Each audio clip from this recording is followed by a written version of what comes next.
할렐루야. 우리 주님의 이름을 찬양합니다. 다 함께 사도신경으로 우리의 신앙을 하나님께 고백하겠습니다. 나는 전능하신 아버지 하나님, 천지의 창조주를 믿습니다. 나는 그의 유일하신 아들 우리 주 예수 그리스도를 믿습니다. 그는 성령으로 잉태되어 동정녀 마리아에게서 나시고 본디오 빌라도에게 고난을 받아 십자가에 못 박혀 죽으시고 장사된 지 사흘 만에 죽은 자 가운데서 다시 살아나셨으며 하늘에 오르시어 전능하신 아버지 하나님 우편에 앉아 계시다가 거기로부터 살아있는 자와 죽은 자를 심판하러 오십니다. 나는 성령을 믿으며 거룩한 공교회와 성도의 교제와 죄를 용서받는 것과 몸의 부활과 영생을 믿습니다. 아멘. 다 함께 찬송가 211장 하나님께 찬송 드리겠습니다.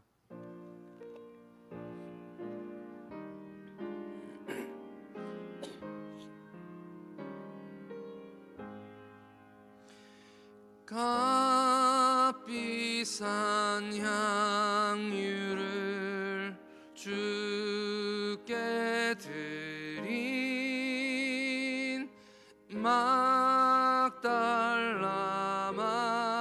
마리아 받아서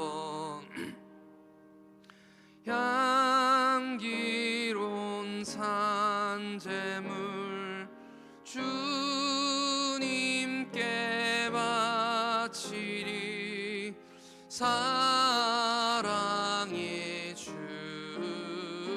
내 주님께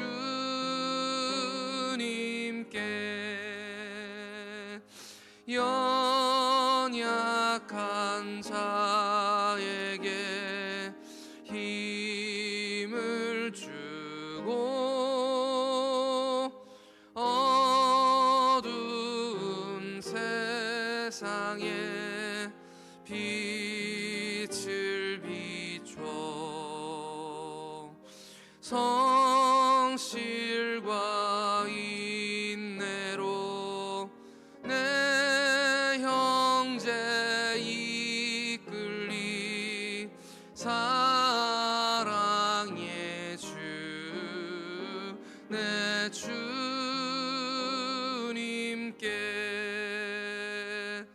두려운 마음에 소망 주고 슬픔에 쌓인 자 위로하며 길 잃은 자들을 친절히 이끌리. 사랑의 주 내 주님께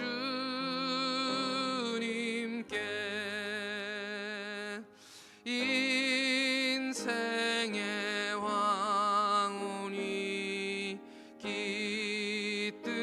깃들어서 이 땅의 수고가 끝날 때에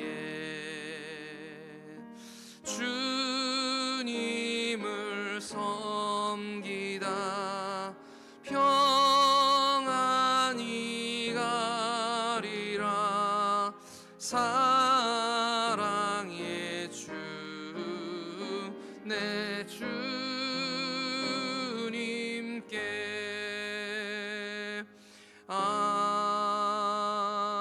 아멘. 오늘 우리에게 주시는 하나님 말씀은 고린도후서 8장 10절로 15절 말씀입니다. 고린도후서 8장 10절로 15절 말씀. 제 성경은 신약성경 200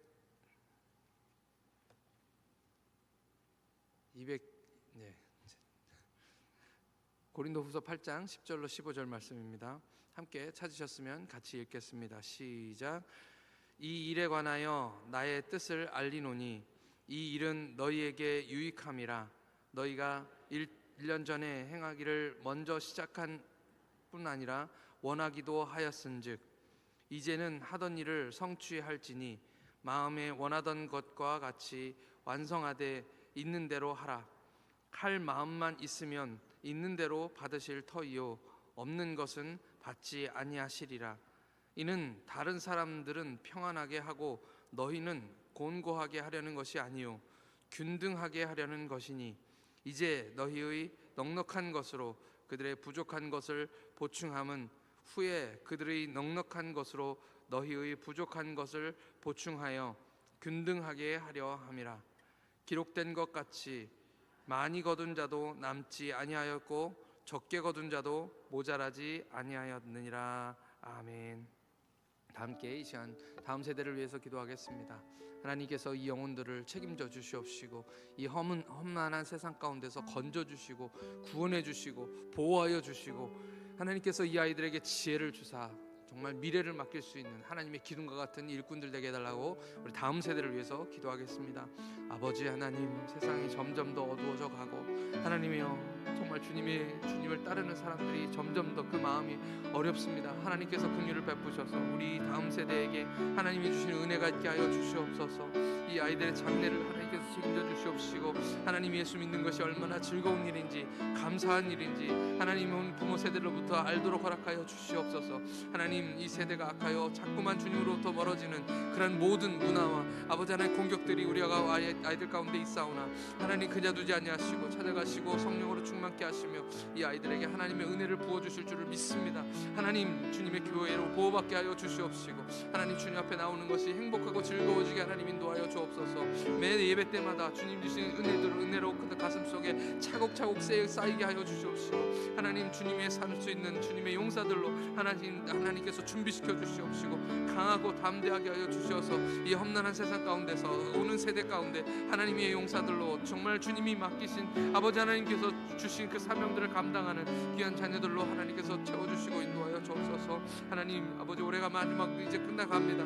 하나님 잘 마무리하도록 하나님께서 도와주시옵시고 아버지 하나님 남은 시험들도 하나님께서 잘 치르도록 하나님께서 은혜를 허락하여 주시옵소서. 수험생들에게도 하나님 은혜 주사 아버지 하나님 주신 그 점수를 가지고 다시 한번 어떻게 해야 될지 깨달을 수 있도록 허락하여 주시옵시고 지혜로 잘 선택하게 하여 주시옵소서. 하나님 주님의 말씀과 은혜로 채워주시옵시고 언제나 주님 기뻐하시고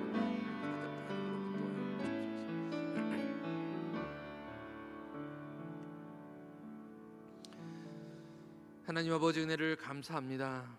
우리가 어둠 가운데 그대로 죄악 가운데 있을 때에 우리를 그냥 두지 아니하시고 우리에게 찾아오시고 빛을 비춰주셔서 하나님 우리로 하여금 주님 앞에 가까이 나갈 수 있도록 은혜를 주신 것에 감사합니다. 하나님 이 새벽에도 어둠을 뚫고 주님 앞에 왔사오니 빛을 밝혀 주시옵시고 우리를 새롭게 하여 주시옵소서. 주님 주시는 말씀으로 오늘 하루도 힘있게 살아가도록 하나님께서 은혜를 베풀어 주시옵소서. 감사드리오며 우리 주님 예수님의 이름으로 기도드리옵나이다. 아멘. 할렐루야. 지난 금요일에 올해 마지막 다국인 예배를 드렸습니다. 그 다국인 예배 때 제가 베데스다 연못에 대한 말씀을 함께 나눴는데요. 아마 여러분들은 베데스다 연못이 어떤 곳인지 알고 계실 것입니다. 그곳은 38년이나 된 병자가 예수님을 만나고 고침받은 그곳입니다. 이 베데스다의 뜻은 그리고 우리가 잘 아는 것처럼 벳엘 할 때 그 벳입니다. 벳은 집이라는 뜻이니까요. 베데스다는 긍휼의 집, 자비의 집 그런 뜻입니다. 그런데 저는 이 말씀을 읽으면서 언젠가 우리 목사님이 그 말씀을 했던 것 같습니다. 베데스다 이 연못이 정말 긍휼이 있는 곳인가요? 자비가 있는 곳인가요? 병자들은 너무 많은데 그곳에 많은 사람들이 그냥 병자들, 환자들만 있는 곳이죠. 그들의 소망은 천사가 전설에 내려오는 것처럼 천사가 내려와서 그 물을 흔들 때 거기에 먼저 들어가는 것입니다. 그 전설이 만약 사실이라면 어떤 일이 발생할까요? 천사가 내려와서 물을 움직일 때를 우리가 상상해 보시면 좋겠습니다. 물이 움직인다는, 조금이라도 움직인다는 그런 이야기가 들려오기 시작하면 뭐 난리가 나겠죠. 서로 들어가겠다고 밀고 당기고 넘어지고 울고 눈먼 자, 거기 보니까 성경에는 눈먼 자, 걷지 못하는 자 뭐 이렇게 나오는데, 다들 보면 눈먼 사람이 물이 동할 때 어디로 달려가야 될지 알까요? 걷지 못하는 사람은 지금 빨리 마음은 급한데 누군가에게 소리 지르면서 나 좀 어디로 가야 되냐고, 어떻게 가야 되냐고 그렇게 소리 지르지 않겠습니까? 당황스러우니까 여기저기에서 비명소리가 들리고 뛰려고 하다 넘어지고 밟히고, 뭐 상상만 해보아도 아주 끔찍한 그런 일이 벌어지지 않을까라는 그런 생각을 하게 되는 것입니다. 거기 어디에 긍휼이 있습니까? 자비의 집이라고 부르는데 그 어디에 자비의 집이 있나요? 긍휼이나 자비나 그런 것은 아마도 이 베데스다 연못에는 없는 것 같습니다. 이 세상하고 똑같다는 생각을 한번 해보게 되었습니다. 잘 살자고, 나 잘 살자고 다른 사람 끌어내리고 속이고 죽이고 그렇게 살아가는 것이 바로 이 세상이고 우리가 살아가는 우리의 인생입니다. 그 베데스다의 진짜 긍휼은 우리 주님 예수님밖에 없습니다. 예수님이 그곳에 나타나시기 전까지는 그곳은 그냥 깜깜한 어두움이었지만 그곳에 예수님이 오셨기 때문에 참된 자비는 오직 주님께로만 나오는 줄 믿습니다. 오늘 우리가 계속 보고 있는 고린도 교회는 가난한 교회는, 아주 가난한 그런 교회는 아니었던 것 같습니다. 돈이 있는 것이 죄는 아니죠. 돈도 하나님께서 사용하는 여러 가지 방법 중에 하나입니다. 그런데 우리가 이 고린도서를 계속 보면서 이 고린도 교회에 대해서 우리가 배우고 있습니다.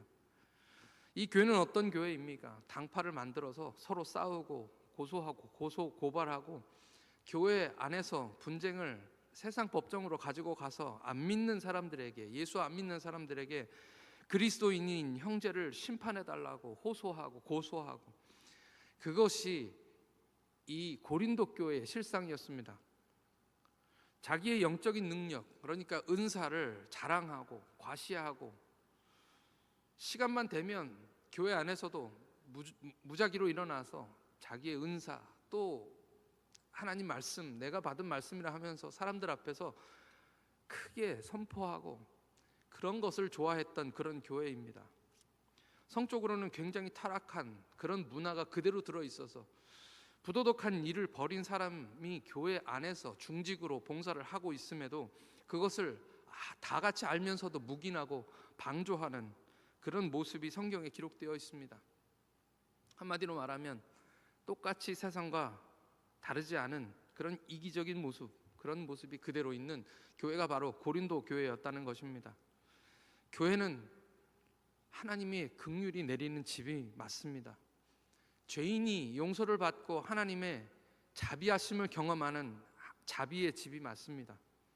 그런데 이 고린도 교회에 자비, 긍휼 이런 것들보다는 이기적인 마음들이 가득해 보이는 것은 단순히 고린도 교회만의 문제는 아닌 것 같습니다. 베데스다 연못, 그 베데스다 연못처럼 우리 교회는 아니다, 우리 교회는 사랑이 넘친다, 우리 교회는 정말 이기적인 사람이 하나도 없다 라고 이야기하기가 참 어렵다라는 그런 말씀입니다. 드러나지는 않았지만 우리도 사실은 알게 모르게 다 이기적으로 나를 위해서, 나만을 위해서 살아가고 있는 것이 부인할 수 없는 사실인 것이죠.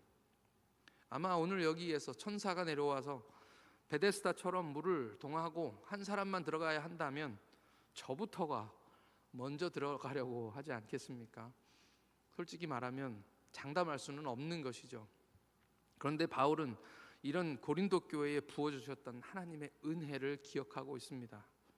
오늘 말씀을 보니까 이미 1년 전에 이 고린도 교회가 자발적으로 헌금을 작정했던 것입니다. 우리 10절 말씀과 11절 말씀, 오늘 읽었던 말씀입니다. 같이 함께 읽겠습니다. 시작. 이 일에 관하여 나의 뜻을 알리노니 이 일은 너희에게 유익함이라. 너희가 1년 전에 행하기를 먼저 시작하였을 뿐 아니라 원하기도 하였은즉 이제는 하던 일을 성취할지니 마음에 원하던 것과 같이 완성하되 있는 대로 하라. 이 말씀 속에서 이 바울이 예루살렘의 성도들의 어려움 당함, 뜻하지 않게 기근으로 인해서 배고파서 고통당하고 있는 것을 알고 그것을 이 교회들에게 알려서 미리 헌금을 준비하게 하였는데, 이 고린도 교회가 자기들이 원하여서 자발적으로 지금 헌금을 하기로 1년 전에 작정을 했었다는 그런 이야기입니다. 하나님이 이미 그 성도들 마음속에 자원하는 마음을 주셨습니다. 이 헌금은, 우리가 드리는 헌금은 자원하는 마음으로 하는 것인 줄 믿습니다. 그것이 오늘 말씀의 첫 번째입니다. 헌금은 자원하는 것입니다. 우리 마음으로 자발적으로 하나님께 드리는 것이지 억지로 하는 것이 아니라는 그런 말씀입니다. 이 헌금의 두 번째는 오늘 말씀에 나와 있는 대로 마음이 그 안에 있어야 한다라고 말씀하고 있습니다. 우리 12절 말씀, 그 다음 절인데요, 12절 말씀도 함께 같이 읽겠습니다. 시작. 할 마음만 있으면 있는 대로 받으실 터이요 없는 것은 받지 아니하시리라. 없는 것은 안 받는다는 말은 그 헌금에 마음이 담기지 않았다면, 자원하지 않는 마음이라면, 기쁜 마음으로 드리지 않는다면, 전에 말씀드린 대로 헌금통에 돈을 집어넣으면 그 헌금통에는 돈이 떨어지겠지만 하나님은 받지 않는다라는 그런 말씀인 것이죠. 주님께 즐거이 하나님께 기쁜 마음으로 마음을 담아드리는 저와 여러분들 되시기를 축복합니다. 어제 어떤 성도님과 제가 카톡을 주고 받았는데 그냥 간단한, 아주 마음을 담아서 한 그런 카톡 내용은 아니었습니다. 잠깐 동안 주고받은 카톡이었는데 거기에 제가 그냥 복 받으실 거예요 라고 이렇게 카톡을 남겼습니다. 그랬더니 그분께서 복은 이미 많이 받은 것 같습니다 라는 카톡을 저에게 남겨주셨습니다. 이 말, 간단한 말이지만 딴 사람 같으면 아멘, 복 좋잖아요. 복 받으실 거예요 하면 네 좋습니다, 목사님도 많이 받으세요, 이렇게 하는 것이 일반적인데 저는 이미 많이 받은 것 같습니다 라는 그 카톡, 짧은 내용이지만 참 깊은 여운을 남기는 그런 카톡 내용이었습니다. 복 받는 것을 넘어서서 복된 자, 복이 되는 자의 마음이 아닌가 그런 생각을 해보았습니다. 그 마음을 하나님께서 받으시는 줄 믿습니다. 마지막으로 헌금은 균등이라고 말씀하십니다. 우리 13절 말씀 같이 읽겠습니다. 13절 시작.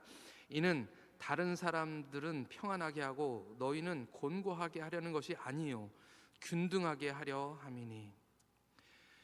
이 말씀은 공산주의에서 말하는 사회적인 어떤 의미나 경제적인 평등을 의미하는 것이 아닙니다. 자연스럽게 물이 흘러서 빈 공간을 채워나가는 것처럼 내게 있는 사랑, 내가 받은 은혜가 다른 사람의 어려움들을 채워나가는 것, 그것을 의미하는 것입니다. 우리도 똑같은 세상을 살아가기 때문에 열심히 노력하지 않으면 살 수가 없습니다. 살기 위해서 발버둥 치고 애써야 하고 때로는 경쟁도 해야 하는 것이 우리들의 똑같은, 우리가 살고 있는 그런 세상입니다. 그렇게 살아야 하는 것이 맞지요. 이기적인 것이 맞습니다. 먹고 살고 또 가족도 부양해야 하기 때문입니다.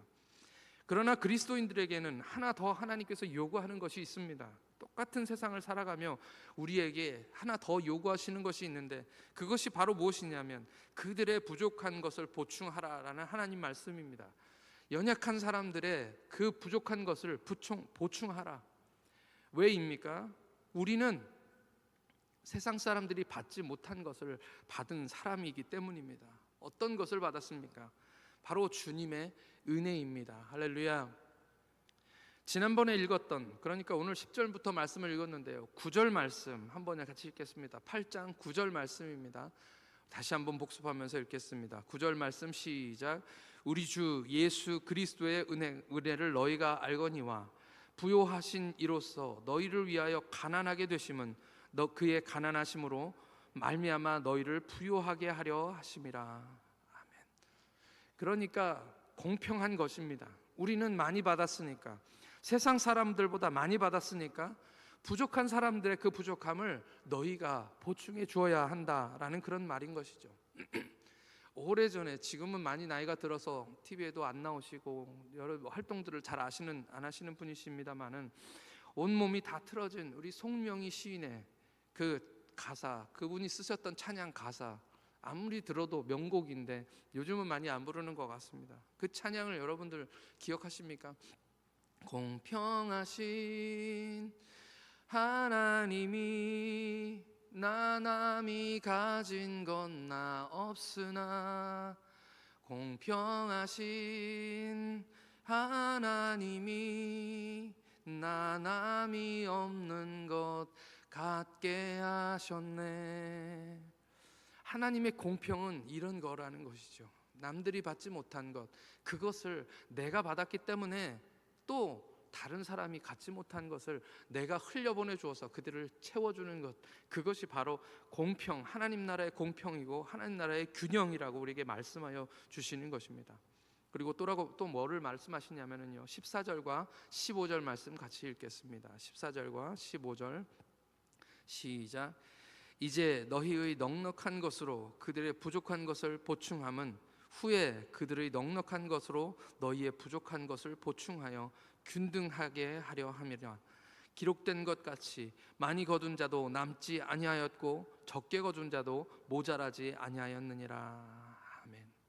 이 말씀이 무엇입니까?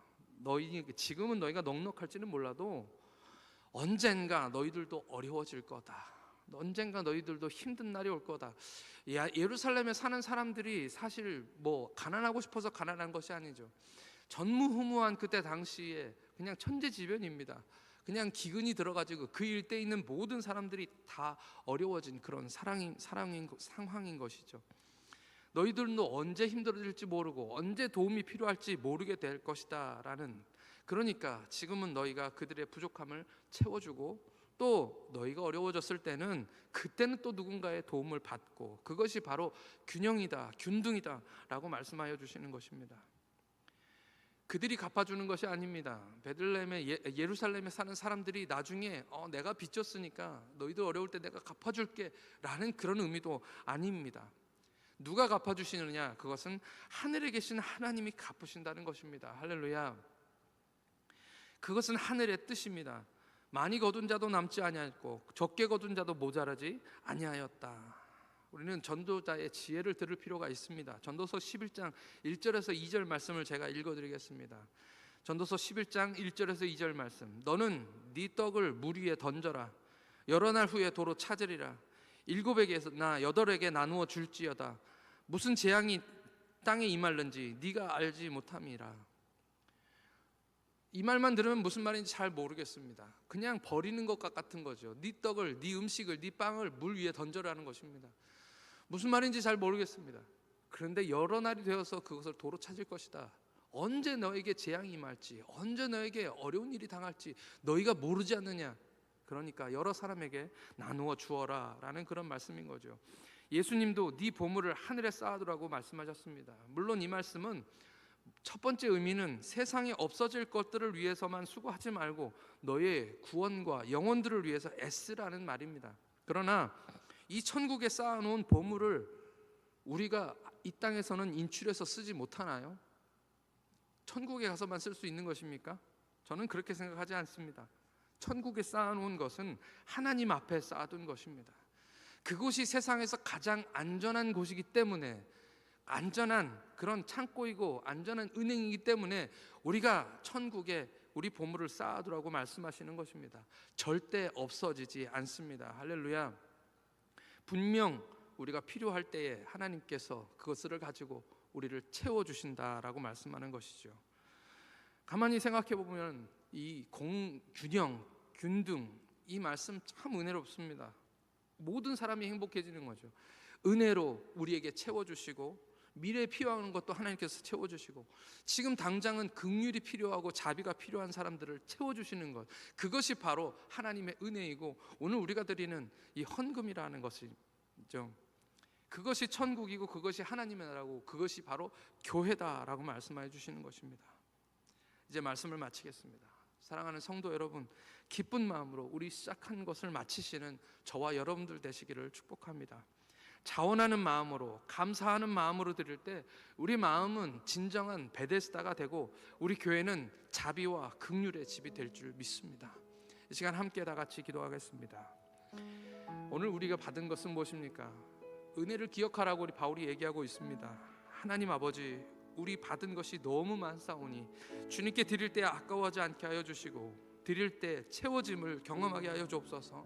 마음 없이는 받지 않는다고 말씀하셨사오니 우리가 헌금을 드릴 때에 기꺼이 감사함으로 자원하는 마음으로 드리게 하여 주옵소서. 다 같이 주여 한번 부르시고 통성으로 기도하겠습니다.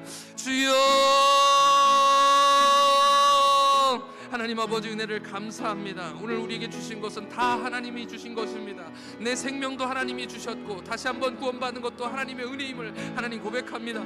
생각해보면 받은 것이 너무 많고 이미 많이 받은 것을, 너무 많은 것을 받은 것 같사온데 아버지, 그래서 하나님께 드리는 것이고 우리의 마음으로 드리고 자원하여 드리고 적어서 드리지 못하는 것이 너무 안타깝지만 더 많이 드리고 싶은 것이 우리의 마음이고 하나님 우리의 정성인 줄 하나님 믿습니다. 하나님 우리의 마음속에 하나님 은혜로 가득 채워 주시어서 하나님 주님께 드리는 것이 아깝지 않게 하여 주시옵소서. 기꺼이 드리게 하시고 감사함으로 드리게 하여 주시옵시고 이것이 흘러가서 많은 사람들의 부족한 것을 채우는 역사가 일어나게 하여 주시옵소서. 아버지 하나님, 주님이 쓰시겠다고 하면 언제든지 아버지 기쁜 마음으로 드릴 수 있도록 하나님 허락하여 주시옵소서. 이것이 천국에 쌓이게 하여 주시옵시고 천국의 아버지 하나님이여 정말 없어지지 않는 하나님은 영원한 창고가 되어 아버지 하나님이 우리가 드린 것이 하나도 없어지지 않는 것을 하나님 믿사오니 하나님 이것으로 삶의 축복으로 역사하여 주옵시고 아버지 더 기쁜 마음으로 주님께 드리는 우리의 마음이 되도록 하나님께서 인도하여 주시옵소서. 하나님 주님께서 이것을 기쁘게 받으시고 이것을 기쁘게 사용하여 주실 줄 믿습니다. 영혼들이 구원받게 하시고 생명들이 아버지 하나님 구원되게 하여 주시옵소서. 아버지 하나님이여 정말 부족한 사람들에게 기쁨을 줄 수 있도록 아버지 하나님 우리가 더 기쁜 마음으로 하나님 앞에 드리게 하여 주시옵소서. 주님,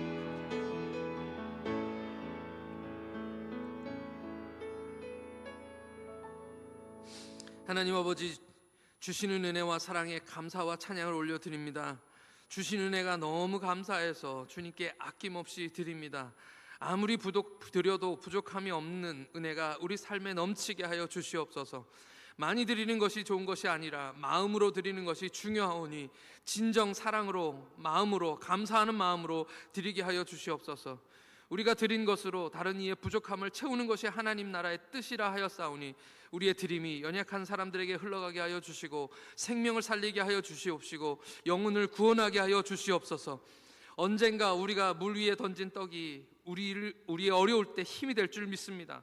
하늘의 곳간에 주의 보물로 가득 채우게 하여 주시옵소서. 이제 올 한 해를 잘 마무리하고 내년을 준비하고 있습니다.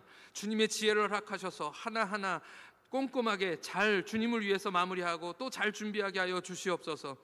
오늘 내일 교회가 김장을 합니다. 날씨가 춥지만 그 시린 손을 찬물에 담그는 우리 모든 성도들의 마음에 하나님께서 은혜를 허락하여 주시옵시고 교회를 위해서 애쓰는 분들의 모든 헌신과 수고가 모든 성도들에게 전달되게 하여 주시옵시고 아버지, 그 일할 때에 더한 건강으로 하나님 채워주셔서 주의 영광을 위해 쓰임받게 하여 주시옵소서.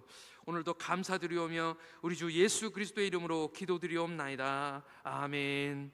하늘에 계신 우리 아버지, 아버지의 이름을 거룩하게 하시며 아버지의 나라가 오게 하시며 아버지의 뜻이 하늘에서와 같이 땅에서도 이루어지게 하소서. 오늘 우리에게 일용할 양식을 주시고 우리가 우리에게 잘못한 사람을 용서하여 준 것 같이 우리 죄를 용서하여 주시고 우리를 시험에 빠지지 않게 하시고 악에서 구하소서. 나라와 권능과 영광이 영원히 아버지의 것입니다. 아멘.